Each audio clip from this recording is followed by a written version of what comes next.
Hi, today is Saturday, February 18th, 2017, and this is a Swede Speaks. When the Swedish government decided to tighten border controls in November 2015, the political commissar, the National Police Commissioner of Sweden, Mr. Dan Eliasson, argued against them.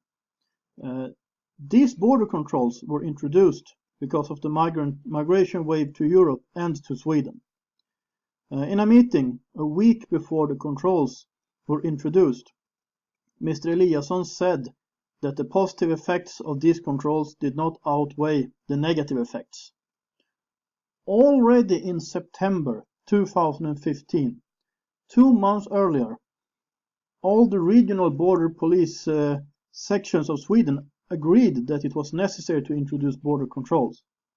They were, however, stopped by National Police Commissioner Mr. Dan Eliasson, who, by the way, is not a policeman, and his appointment cannot be seen as anything else than a purely political appointment. Earlier, he has been Director General of the Swedish Immigration Bureau and of the Swedish Social Insurance Agency. As far as I understand, that did not work out well either. From September until November 2015, 100,000 asylum seekers arrived in Sweden. Sweden recently reached 10 million inhabitants. That means that during these 3 months, the population in Sweden increased with a little more than 1%, only as a result of this migration. This is without counting children born in Sweden or other kinds of immigration. Almost all of these migrants, the 100,000, belong to the Islamic teaching. Most of them are young men. What happens when they receive asylum in Sweden and start to import their families? How many people is that? Sweden is going from a nice and peaceful, maybe somewhat dull country and turns into an Islamic country. Is that what we want? Living in Norway, I do not want an Islamic country in the neighborhood. Also, terrorists hide among the migrants. Just to be clear, there are bad people in Sweden already. Not all migrants are terrorists or bad. That a country also consists of some bad people is not a reason to import terrorists, conflicts, and other bad people. And Mr. Eliasson is not unique in his craziness. The Green Party wants open borders. They are a part of the Swedish government. However, according to recent polls, they would not even be in the Swedish parliament if there was an election in Sweden today.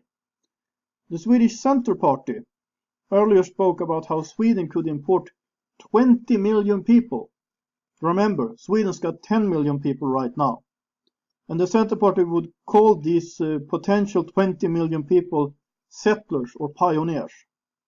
The former Swedish Prime Minister, Mr. Fredrik Reinfeldt, who belongs to Moderaterna, the so-called Conservative Party, spoke about how Sweden was full of unsettled land.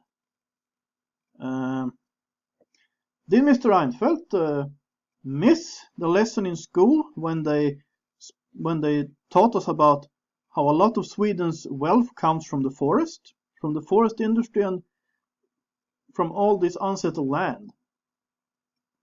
The Swedish politicians should learn history.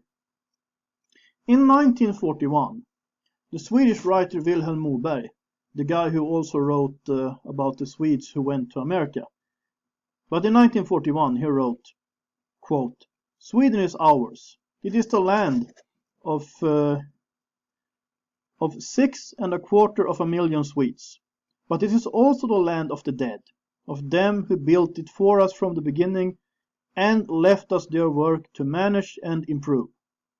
The dead are several millions more than us. They have lots to say to us now, and we are obliged to listen to them. We listen to them by remembering what they achieved and by valuing their aspiration. They can no longer defend their work. That is our duty." End quote. I wish that Swedish politicians and political commissars like Mr. Eliasson would listen to Vilhelm Moberg.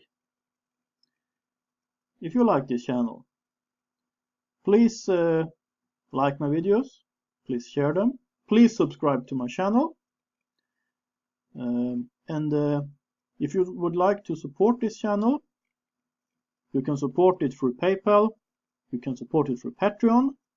If you got $1, if you got $10, if you got $1 million, whatever, I'll be happy for it. And anyway, this is A Swede Speaks. Have a nice day.